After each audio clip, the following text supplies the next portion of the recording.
Today's podcast is generously and authentically offered to you by Boron and the Arnicare line of pain relief products.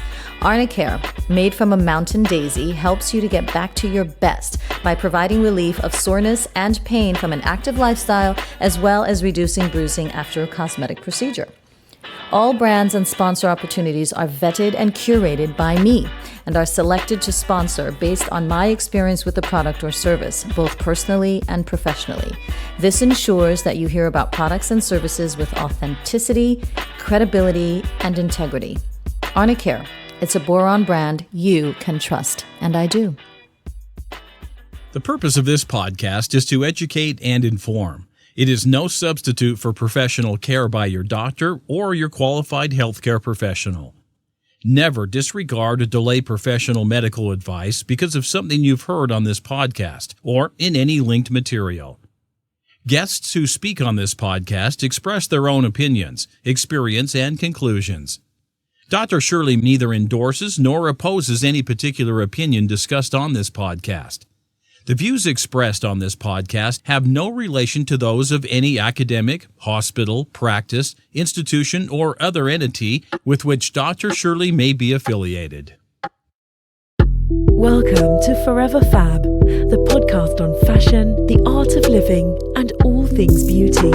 This podcast is curated by Dr. Shirley Madhere, MD, as the definitive source of holistic wellness through beauty.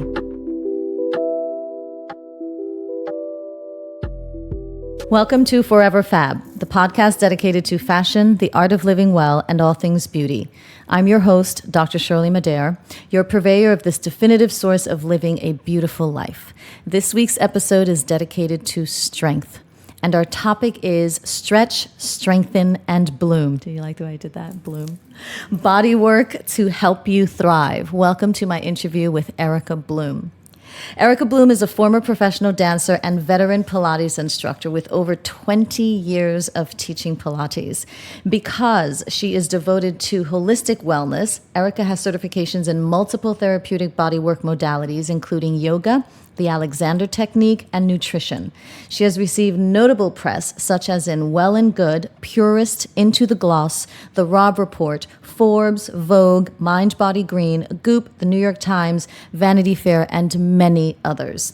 Erika is a successful entrepreneur with studio locations in Manhattan, East Hampton, Watermill, Greenwich, Los Angeles, and Turks and Caicos. She is a mother, a partner, and I dare call her a friend. Welcome, Erika. Thank you. Hi. Hi. Thank you so much for your time. So what's your story? Where did you grow up, and how did you fall in love with fitness and Pilates? I grew up in Los Angeles, and I grew up with a childhood that was really focused on spending a lot of time in nature and eating whole foods and eating vegetables and kind of living a holistic life. And then I became a professional dancer, and I had a lot of injuries and I had a lot of health issues, and I was in a lot of pain in my body and had digestive issues and autoimmune issues. And I sort of thought, I'm doing everything right. I'm dancing every day. I'm eating well. What's going on? And so I just started exploring. I started exploring wellness and different types of movement modalities. And I found this balance that really, really worked for me. Okay. And I wanted to bring it to other people, but then also realized that what worked for me didn't necessarily work for everyone. And so I just studied and certified and worked with clients and took advice from doctors and read research and gained so much knowledge that I could start my brand and bring that sort of balanced, full life wellness to clients. I love that. Well, we have a couple of things in common. Number one, you're a nerd. Yes. And number two, a former dancer. I am both. Mm-hmm. And so being a former dancer, what did dance teach you about the human body? Because for me, being a former ballet dancer, dancing taught me discipline, focus, body awareness, and a commitment to keep practicing to get better. Yeah. What did dance teach you about the human body and about life? And how did dance prepare you for your career? Yeah, I agree with you. I think that one of the things that's so amazing about dance techniques is that you do a simple movement like a plie over and over again, hundreds of times a day for years and years and years. And every time you do it, it changes a little bit. It doesn't get better each day because each day your body's different. So sometimes you go a little bit backwards and that's okay. And sometimes you go a little bit forwards and that's wonderful. And you're always finding something new. And it's a good life lesson because people sort of feel like they should always be adding weight each time, or they should be achieving something more each day, or if they can't do it, they just shouldn't try. And this idea that you just really keep at it and it is a daily practice so that you get where you need to be is wonderful. I also think that dancers really spend a lot of time embodying themselves, feeling where are their bones, where are their muscles, how can I, with my focus and my mind, make change in how my body works. That's a lot of what we're trying to teach our clients, because we can make so much change just with mindfulness and anatomical embodiment. Yeah. Now, speaking specifically of Pilates, how does Pilates strengthen and help to heal? Pilates is such a brilliant, amazing method. Joe was really way ahead of his time when he developed it. Yes. And then here at my studio, we've also brought in everything new that's happened with research into the method. And so it's even more effective than what was happening then.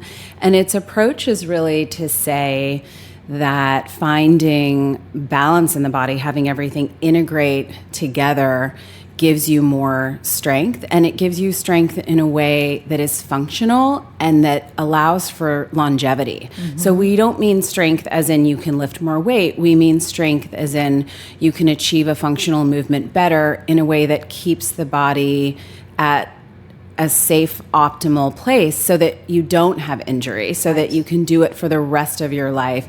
And it really can give you everything that you need with movement. It works on stability, it works on mobility, it works on length, and it works on strength. So regardless of your sport or your favorite exercise, do you think Pilates should be an essential part of that routine? Absolutely. It is ideal for cross-training for people that are doing anything. If you're just, a weekend warrior, or if you're a professional athlete. And we also find that we have a lot of clients that are doing really intense exercise methods and thinking no pain, no gain. And then they try Pilates and find, oh, you know what, this is a good balance to that, but actually I just need this. Yeah. And many of our clients, including me, only do Pilates and are even stronger and more in shape than they were when they were doing other exercise methods. Well, you look fabulous. Thank you. And that is both a personal and a professional opinion. We've all heard about the mind-body connection. And what exactly does that mean for you? What is your take on the mind-body connection? Yeah, there's so many layers to it. I'm going to just touch on two because I could talk about this for days. The first is that when we really learn how to listen to our body, which is not just a magic trick, it's a practice, a daily practice that you learn through something like Pilates, and then you have to continue it throughout your day. When you're really listening to your body, you know what you need. You know, am I thirsty? Am I tired? Am I hungry? Am I craving something that my body really needs? Do I need to do nothing right now, or do I need to give myself time with friends? You start to get a connection that allows you to understand how to create balance and wellness in your life. And that's really important because we're so often told what we should do, or we're like, we're tired, let's just have coffee, as opposed to, no, I need to rest, or I'm tired, I didn't eat what I needed this day. We need to be able to give our bodies what we need, and we need to learn to listen to do that. The other part of it is that just being aware of where we're holding tension, where we're holding stress in our bodies, can completely change not just the way our body functions from a musculoskeletal perspective, but actually the way that our deeper systems function. So we can have stress patterns in our body that affect digestion, elimination, they can affect even vision if you're tensing. They can prevent us from breathing well, which then changes cortisol levels and immunity. It can be really acne. Yeah, that's actually a big one. Yeah. So it can be really, really profound to just say, okay, I know where I'm holding and how that's changing where I'm moving, and start to just have that mindfulness that lets you release and change that. Yeah, I would agree with all of that mind-body connection. It is very complex, but I think it's difficult to listen to your body. You don't know where that voice is coming from. Is it the voice at the back of your head that says you should? Or is it coming out of your left ear? Or is it coming from your heart or your gut? So you're right. I think it is a daily practice. And doing something like Pilates, at least for me, has helped me to increase that body awareness and to try to listen to my body for sure much more. So is there an ideal Pilates student? I know we were just saying that it's great for everyone and it should be part of everyone's routine, but is there an ideal student? Yeah, it's funny. This is something I talk about with my staff a lot, because newer teachers, they'll say, well, that client wasn't listening and I'm not going to make change because she's not really understanding how to breathe, how to relax, how to do this. I'm like, well, that's the client that you're going to make the most change in. The one that comes in that refuses to slow down and breathe and listen, that's the one where one day you're going to say, man, I totally changed that person's life. So we love every client. And that's one of the things that's great about Pilates is you can be 20 years old and fit, you can be 70 and barely able to walk, and everything in between, and it can be modified for you, and it's great for you. Yeah, it is great. If you could teach anyone in the world Pilates, celebrity, political figure, another fitness guru, if you could have a one-on-one session with that person, who would it be and why?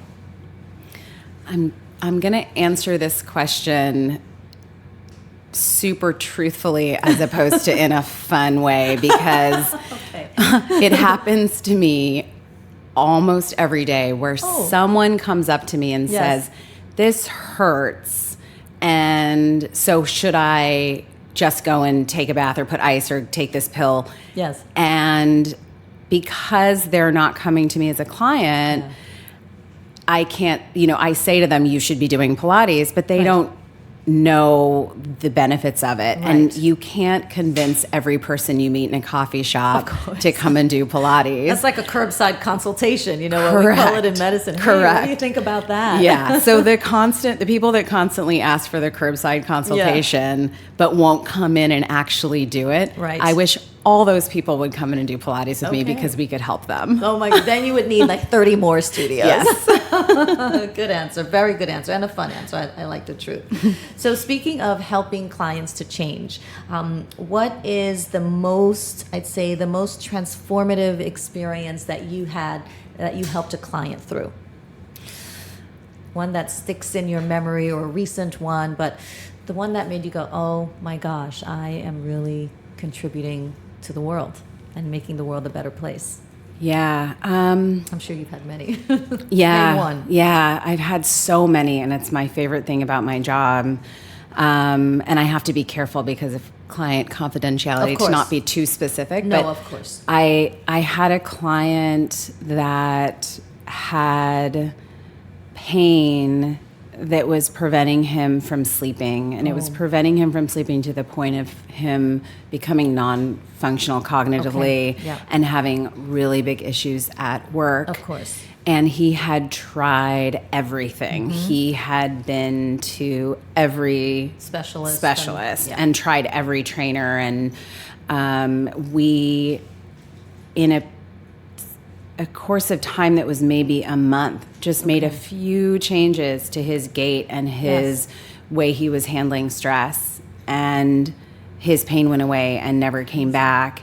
And then the change to his life because of that, just from, because he'd said, oh, I'm not sleeping, maybe I should do sleeping pill or this or that. And just to kind of connect those things and see this functionality come back.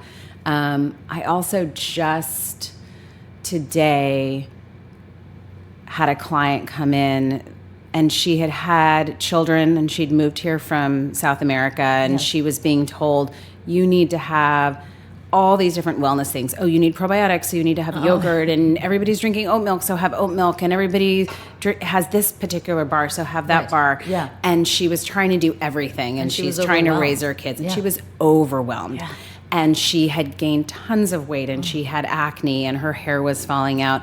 And I said, let's simplify. Yeah. Let's stop judging yourself. Let's not be so strict about it. Spend time with your kids, eat vegetables, drink water, take all those things out, do some Pilates.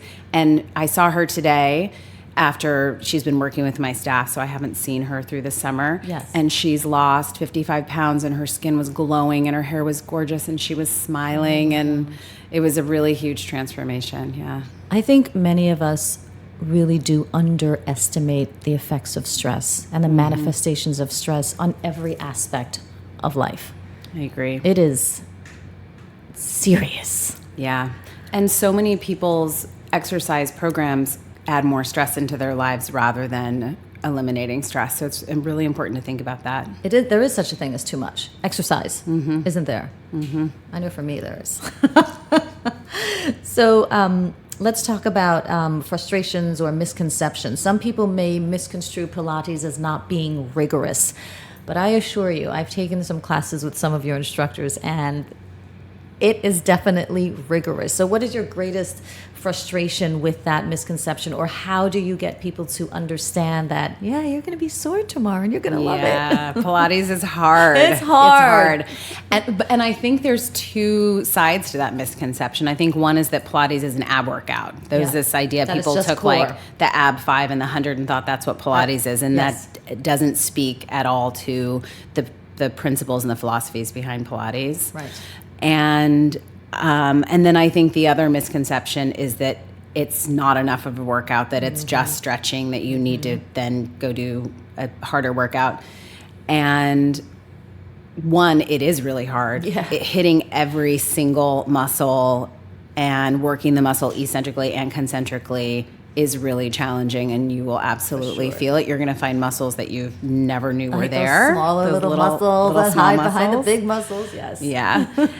But then the other misconception that comes that leads to people thinking that Pilates isn't hard is the idea that you should really feel the burn.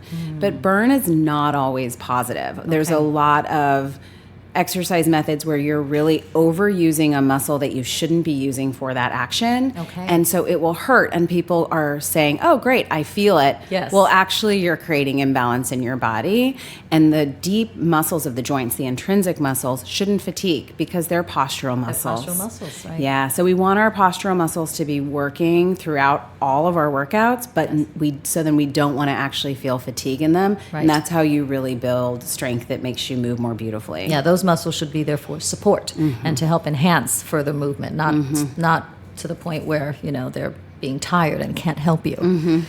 As a sole proprietor of a multi-location business, how do you maintain the consistency, speaking of teaching, how do you maintain the consistency of teaching and messaging across all of your locations? Yeah, that comes from having a really extensive training program. Our certification program is almost a year long. Yeah, it's pretty rigorous. It's really rigorous, and we're bringing in the best experts, and I've written the manuals for it, and they are so well trained before we allow them to interface with clients. And having great staff and great people that really believe in what they're doing is so important. So we're also always looking for staff that truly live wellness and that truly want to make it a career and change people's lives. Yeah, I would agree with that. And one of the things that I particularly am fond of is that whenever I do work with one of your instructors, it gets very anatomical. And for me, as a physician, obviously, I understand that. And also as a former dancer with body awareness, I understand when the instructor says, oh, this muscle versus that muscle, and internally rotate versus supinate, pronate. Oh my gosh, I love that stuff. It's so fun. Yeah. It is really fun. And for those people who don't necessarily have a working knowledge of anatomy, I think your instructors teach that as well. It's really important to know your body. And even though you don't necessarily know the scientific name of the muscle, you get to to know it pretty well after multiple repetitions. Yeah, and I think one of the things that I see that's super cool is when you start to teach a client their anatomy, even if they're not learning the Latin names, but just kind of what things are and where they are and how they move. Yeah. It takes away a layer of mystery that means they don't judge themselves as much. There's a lot of like self-judgment of the body that kind of getting to know yourself can get rid of. Yeah, very cool. And you do have a very full life. As we mentioned, the business with multiple locations, children, a partner, friends, family. How do you balance your business and your personal life? I know how to say no. Yes. And I Thank you for saying yes to this podcast, by the way. Absolutely. Yeah, I choose things. I only choose things that I really believe in and that fit with my integrity. But I also choose things where I feel if I'm putting energy into them, they're giving energy back. The energy's flowing into the right place for me. You've just listened to part 1 of Forever Fab podcast. Please stay tuned for part 2, coming up next.